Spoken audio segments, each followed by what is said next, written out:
నమస్తే, welcome to Andhraprabha. నేను రాణా ప్రతాప్. మనకు కాంగ్రెస్ పార్టీలో చాలా మంది యువ ఎమ్మెల్యేలు ఉన్నారు. కానీ ఈ యువ ఎమ్మెల్యే చాలా ప్రత్యేకం.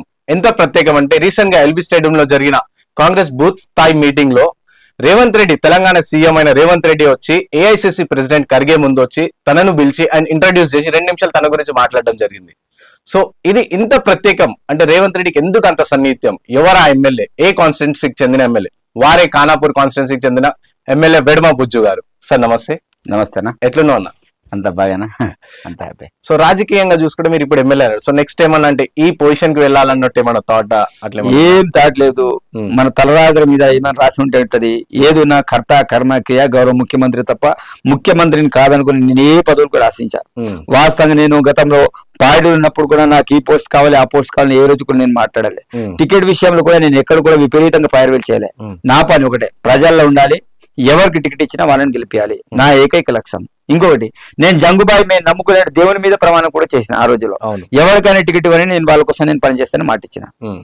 ఈ రోజు మనం పని చేస్తే ఆ పనిని గుర్తించి ఈ రోజు గౌరవ ముఖ్యమంత్రి కావచ్చు, ఈ రోజు కాంగ్రెస్ పార్టీ కావచ్చు, నన్ను గుర్తించి పని చేసిన విషయంతో ఇచ్చింది.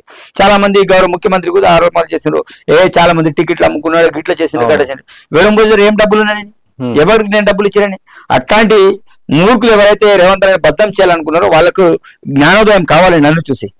ఎందుకంటే ఆ రకంగా బద్దం చేయడానికి ప్రయత్నం చేస్తారు తప్ప నిజంగా రేవంత్ అన్న దగ్గర ప్రతి ఒక్కరు కష్టపడే కార్యకర్తని రేవంత్ అన్న గుర్తించే గుణం ఉంది. ఏ టైంలో ఎట్లా చేయాలో ఆ ఆలోచన అతను ఉంది.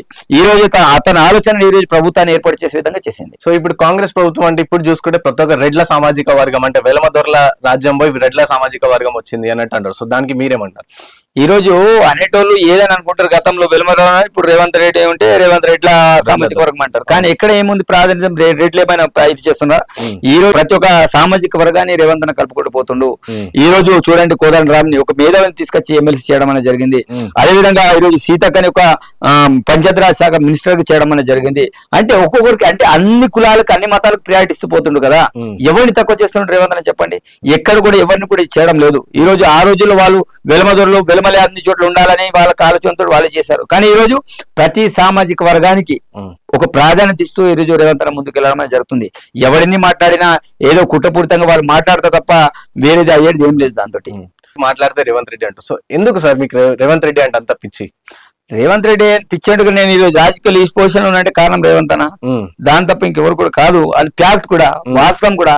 ఇంకొకటి, కాంగ్రెస్ పార్టీ అధికారంలో వచ్చింది సరే, ప్రధాన పాత్ర ఈ రోజు ఒక మలుపు తిప్పినటువంటి తెలంగాణ రాష్ట్రంలో. ఈ రోజు రేవంత్ అన్న ఒక్కడే చేసిందని కాదు, ఈ రోజు తనతో పాటు మిగతా మంత్రులు అందరూ కూడా సపోర్ట్ చేశారు. బట్ కీ రోల్ వ్యవహరించినటువంటి వ్యక్తి రేవంత్ అన్న. ఈ రోజు రాష్ట్రంలో ఒక ఊపు తీసుకొచ్చిండు. కాంగ్రెస్ పార్టీ ఒక స్టేలో కోమ స్టేలో వెళ్తే దాని ఒక స్టేలో తీసుకొచ్చిన వ్యక్తి రేవంత్ అన్న. కాబట్టి ఈ రోజు రేవంత్ అన్న ఇష్టం, తప్పకుండా అతని నాయకత్వంలో పనిచేస్తాం. సో మీరు రేవంత్ అన్న కింద కాంగ్రెస్ పార్టీని పైకి తీసుకొచ్చారని చెప్తారు. సో ఇదే పైకి తీసుకొచ్చిన కాంగ్రెస్ పార్టీ 100 రోజుల్లో సమాప్తం అయిపోతుంది అని చెప్పేసి అపోజిషన్ పార్టీస్ అంటున్నారు. సో దానికి మీరేమంటారు? పగటి కలవకు అంటున్నారు. వాళ్ళకు కలవాడు కదా, అంటే ఎమ్మెల్యేని కొనుగోలు చేయాలి, ఏం చేయాలని ఆలోచనతో వాళ్ళు ఉంటారు. వాళ్ళు కలలకు అంటున్నారు. ఇప్పుడు మేము చేసేటట్టు ఏవైతే 6 గ్యారెంటీ దశల వారికి మేము కంప్లీట్ చేస్తూ పోతున్నాం. ఆల్రెడీ ఇప్పటికే మహిళలకు ఉచిత బస్ ప్రయాణం కావచ్చు, 10 లక్షల హెల్త్ ఇన్సూరెన్స్ సంబంధించి కావచ్చు, అతి త్వరలోనే మళ్ళా ఇంకా 2 గ్యారెంటీలు మేము అమలు చేయబోతున్నాం. అదేవిధంగా నెక్స్ట్ మంత్ లాస్ట్ వీక్ కల్లా 100% రైతు బంధు వేయబోతున్నాం. అంటే దశల వరకు అంటే ఏ నిర్ణయం కూడా చెప్పిన దాంట్లో ఏది కూడా కాంప్రమైజ్ కాకుండా అన్ని కూడా కంటిన్యూ చేస్తూ ఇది భరించలేకపోతారు. వాళ్ళు ఇప్పుడు స్టంట్ ఏంటిదంటే మేము ఎంపీట్లు గెలవాలి, మేము ఏదో రకంగా ఇప్పుడు ఏదో బయటకు వచ్చేది ఒరితే కనీసం జనాలు మనల్ని చూసి ఏదో అనుకుంటారు. కానీ జనాలు ఎట్లా వాత పెట్టాలో అట్లా వాత పెట్టడానికి ప్రజలందరూ కూడా సిద్ధంగా ఉన్నారు. వాళ్ళు అనుకుంటారు ఎంపీ మేము గెలుస్తాం, కాంగ్రెస్ సీటు బొంద పెడతాం.